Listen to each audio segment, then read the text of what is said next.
Shalom, selamat pagi Bapak Ibu serta saudara yang dikasihi oleh Tuhan. Kiranya berkat, damai sejahtera dan sukacita dari Tuhan Yesus Kristus senantiasa menyertai kita sekalian. Sebelum kita mendengarkan firman Tuhan dan renungan, marilah kita berdoa. Tuhan Allah Bapa yang Maha Baik, kami sungguh bersyukur atas kebaikan dan kemurahan-Mu. Karena Engkau Tuhan yang senantiasa melindungi, menolong, dan menopang kami. Terima kasih atas setiap kemurahan-Mu ya Tuhan.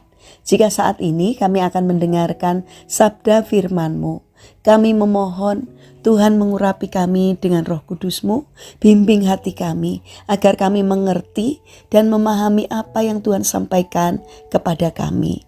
Mampukan kami untuk menjadi anak-anak-Mu yang taat kepada firman-Mu. Bimbing kami agar bertumbuh iman kami dari hari ke hari, supaya semakin berkenan di hati Tuhan.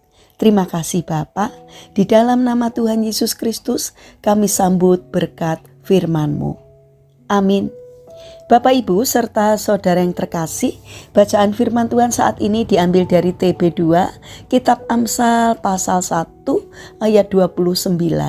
Demikianlah sabda Tuhan. Karena mereka benci kepada pengetahuan dan tidak memilih takut akan Tuhan. Tema renungan saat ini adalah jangan abaikan hikmat Tuhan. Bapak Ibu serta saudara yang dikasihi oleh Tuhan Yesus Kristus, Marianne Friedman Foti adalah salah satu korban dari gaya hidup yang menghancurkan. Ia bukanlah seorang wanita biasa. Puluhan tahun lalu ia merupakan seorang pewaris sebuah perusahaan tekstil di Amerika. Ia bahkan memiliki sebuah bangunan apartemen yang dibangun di atas tanah seluas 4.000 meter persegi senilai 100 juta US dollar atau kurang lebih 130 miliar rupiah. Dia juga merupakan lulusan Boston University dan juga lulusan sekolah balet di Calhoun School. Ia menikah dengan seorang pria yang bekerja sebagai anggota FBI dan memiliki seorang anak perempuan. Tetapi mereka akhirnya bercerai dan suaminya mendapat hak asuh atas putrinya. Ia pun kembali ke tengah keluarganya. Setelah kematian kakeknya, ibunya menjual seluruh aset perusahaan senilai jutaan dolar. Ketika ibunya meninggal, ia lalu membagi warisan dengan adiknya senilai 3 juta dolar. Namun ia hidup dalam depresi dan menghambur-hamburkan uang itu dengan mabuk-mabukan dan kecanduan narkoba. Pada akhirnya ia hidup di jalanan sebagai tunawisma. Ia tidur di Taman Central Park, tidak jauh dari apartemen mewah bekas miliknya. Bapak Ibu serta saudara yang terkasih, siapa yang tahu akan hari esok? Dilihat dari nilai kekayaan keluarga Marianne, rasanya sulit untuk dipercaya bahwa ia bisa hidup sebagai tunawisma. Apalagi ia juga seorang sarjana dan penari balet.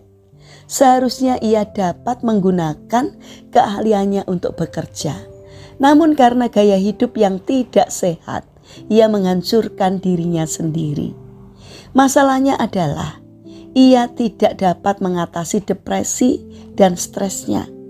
Ia memilih mengatasinya dengan cara yang salah. Banyak orang di dunia ini yang mengalami masalah berat, tetapi bagaimana cara mereka mengatasi masalah tersebut menentukan bagaimana mereka hidup ke depannya.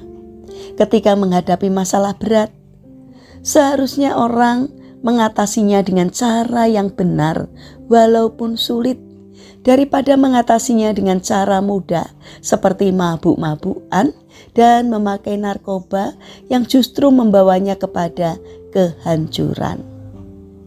Pada akhirnya kita harus sepakat bahwa sebesar apapun kekayaan dan kepintaran yang kita miliki saat ini, tidak dapat menjamin masa depan yang cerah. sikap dan gaya hiduplah yang menjamin kesejahteraan di masa tua. Apapun yang kita miliki saat ini, entah keahlian atau uang, semua tergantung pada cara kita menggunakannya. Hanya orang yang menggunakan miliknya dengan penuh hikmat yang dapat bertahan menjalani hidup dengan baik hingga akhir. Bapak, Ibu, serta saudara yang terkasih, mari mintalah hikmat dari Tuhan agar kita diberi kemampuan untuk dapat bertahan di dalam menjalani kehidupan kita saat ini sampai nanti. Mari kita berdoa. Tuhan Yesus yang Maha Baik, kami tidak tahu seperti apa masa depan kami, namun kami memohon kiranya hikmat-Mu senantiasa menyertai kami, supaya kami tidak menyimpang dari jalan-Mu di dalam meniti masa depan kami. Bapa yang Maha Kasih, saat ini kami mendoakan bagi mereka yang mengalami permasalahan dan kesulitan hidup. Kiranya Tuhan berkenan hadir untuk menolong mereka. Bagi mereka yang terbaring sakit, kiranya Tuhan memberkati setiap upaya yang mereka lakukan.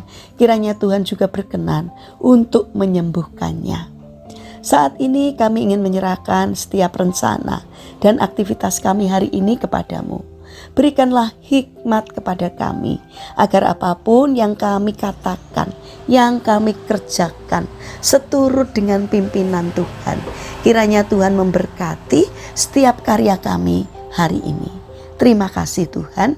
Kami alaskan seluruh doa dan permohonan kami hanya kepada Allah yang Maha Kuasa yang kami kenal di dalam nama Tuhan Yesus Kristus. Amin. Puji Tuhan, Bapak, Ibu, serta saudara yang terkasih, kiranya firman Tuhan dan renungan hari ini dapat menjadi berkat bagi kita semua. Haleluya.